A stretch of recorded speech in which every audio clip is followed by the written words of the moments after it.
I'm a long-time construction worker, and recently, I made the tough decision to walk away from my fiancée and her daughter after years of being disrespected, despite everything I contributed to their lives. This is how it all unfolded. I've spent over 2 decades in construction. It's not a glamorous profession, but it's honest, skilled labor. I've built homes, schools, and hospitals with my own hands, structures that people rely on every day. That kind of work gives me pride. I don't dress in designer clothes or drive high-end vehicles, but I earn a solid living, and above all, I live with self-respect and honesty. 3 years ago, I met Angela. She had a quiet elegance, was intelligent, and worked as a nurse. We connected over our shared values. We both came from hardworking backgrounds and understood the importance of real effort. Or so I thought. Angela had a daughter, Kayla, who was 16 at the time, from a previous relationship. She kept her distance when we first met, which made sense. I wasn't trying to step into her father's shoes. I just wanted to be supportive to Angela and, if possible, be part of their family. After about a year and a half, Angela and I got engaged. We moved in together. I invested a lot into making the house feel like a home.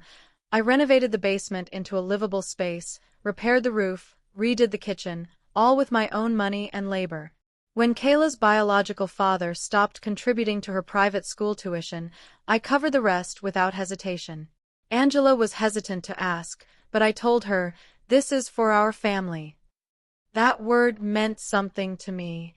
I grew up without much, and I take care of what I've got. But Kayla never warmed up to me. In fact, over time, her attitude soured even more. She'd make digs about my work boots at the door, turn her nose up at my rough hands when I came home from a long shift. One night, I overheard her talking on the phone to a friend. "He's just some construction guy. My mom could have done so much better." I told her not to bring him to parent night.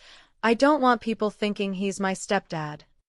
That comment hit me like a punch to the gut. Still, I didn't bring it up that night. I chalked it up to teenage immaturity. But the pattern didn't change. She'd roll her eyes when I offered her a lift, snicker at anything I said during meals, and never once thanked me for the tuition, the repairs, or anything else. Angela noticed. She'd try to smooth things over with excuses like, "She's just going through a phase," or "She struggles to express herself." But I wasn't buying it. Kayla could express herself just fine. She just chose to treat me with disrespect. Then came her high school graduation. I took the day off, turning down a crucial work deadline to be there for her. Angela told me the school only provided 2 tickets, and she was giving one to Kayla's father. "Are you serious?" I asked. "After everything I've done?" Angela avoided eye contact. She specifically asked for him. I was floored. The same man who refused to pay tuition, rarely showed up, and had zero involvement. He got the seat. So I stayed home. I sat in my work clothes on the couch, pretending it didn't matter. But it did. More than I could say. When they came back from the ceremony, Kayla walked right past me. No greeting, no thanks. She held a bouquet, probably from her dad. Angela looked at me like I was overreacting. That night, I did some serious thinking. I wasn't furious. I was finished. Finished funding school. Finished fixing things. Finished being invisible in my own home. The next morning, I told Angela that I wouldn't be covering Kayla's college expenses next year, even though we'd loosely planned for it. I also told her I'd be moving out. At first, she didn't believe me. But when she saw me loading my tools into the truck, her tone changed. "You can't do this. She's just a kid," she pleaded. "No," I said calmly. "She's old enough to know how to treat people. And you're old enough to know when someone should be defended." Then she said something that broke whatever was left. "She's still her father's daughter. He may not have contributed much, but at least he didn't try to take his place." I froze. "So all this time," I said quietly, "I was just a stand-in until he came back?" She didn't respond. That silence said more than words ever could. In the weeks after I left, her ex started appearing more often, picking Kayla up, spending time with her, acting like he'd always been involved. Angela started posting happy family photos online, like I'd never existed. Like I hadn't spent years holding things together. I didn't feel anger anymore, just emptiness. I felt betrayed, not just by a girl I tried to support, but by the woman who let her mistreat me. A few months passed, and I received a text from Angela. Kayla's struggling at college. Things are tight. Can we talk? I never replied. I had already poured everything I had into them. My energy, my skills, my savings, and most of all, my heart. And they tossed it aside for a man who showed up with a smile and flowers but vanished when responsibilities came knocking. So no, I didn't offer help. I didn't respond, I didn't show up, and I didn't look back. A few weeks after that message, a letter arrived in my mailbox. It was handwritten, no return address. But I recognized the handwriting instantly, Angela's familiar, looping cursive. I almost threw it away without opening it, but something in me hesitated. Maybe I needed a sense of finality. Inside, the letter began with what looked like an apology. I know you probably hate me right now. I made a mess of everything, but I hope you'll understand why.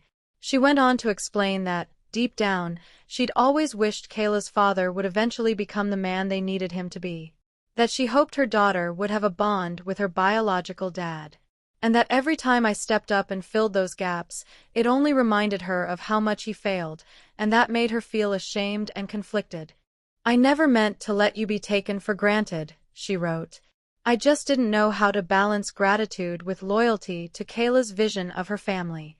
But there was no mention of the tuition, no acknowledgement of the effort I put in, no recognition of the sacrifices I made. Just a long explanation to justify why she stood by while they erased me from their lives. I folded the letter, slid it back into the envelope, and tucked it into a drawer. I wasn't angry anymore, just finished. I started over, slowly. Bought a small place on the outskirts of town. Threw myself into renovating it, piece by piece. I opened up my own contracting business, stayed busy, made new connections. I didn't bring up the past. It stayed where I left it. About a year later, I ran into someone we both used to know at the local hardware store. After some small talk, he said, "Hey, did you hear Kayla dropped out of college?" I shrugged. No idea. We haven't talked in a long time. He paused before adding, Angela's not doing too well either. Her ex took off again, not long after Kayla moved back in. Guess he got bored. I just nodded. That didn't surprise me at all. The man never stuck around when it actually mattered. The guy hesitated, then added, "She brings you up now and then. Says you were the only steady presence they had. Thinks maybe if she'd had more courage, things might have turned out differently." I didn't say a word. Just paid for my supplies and left.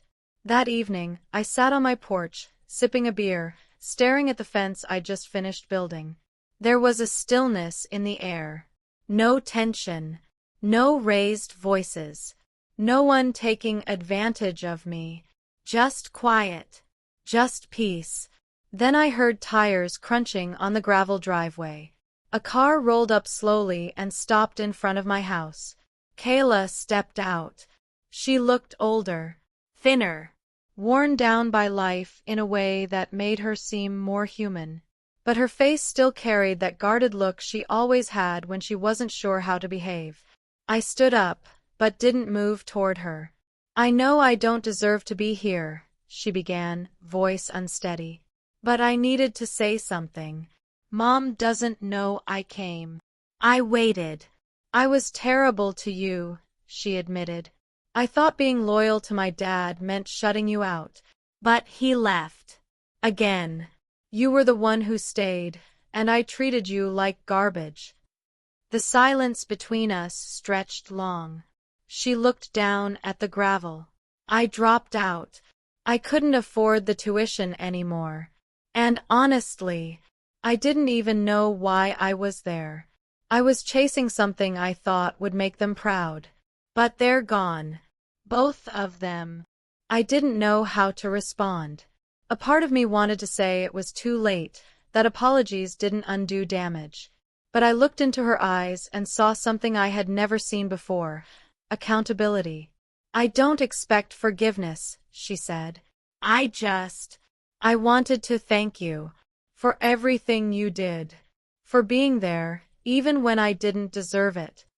Then she turned around, walked back to her car, and drove off. I stood there for a long time after she disappeared down the road. Her apology didn't undo the pain. It didn't rewrite the past. But it was the first real thing she'd ever offered me. Later that night, I opened the drawer and pulled out Angela's letter again. I read it one final time. Then I took it outside and dropped it into the fire pit. I watched the flames curl the paper, blacken the ink, and turn the words into smoke. Not every betrayal ends neatly. Some goodbyes don't come with closure. Sometimes all you're left with is silence, distance, and time. And sometimes that's enough.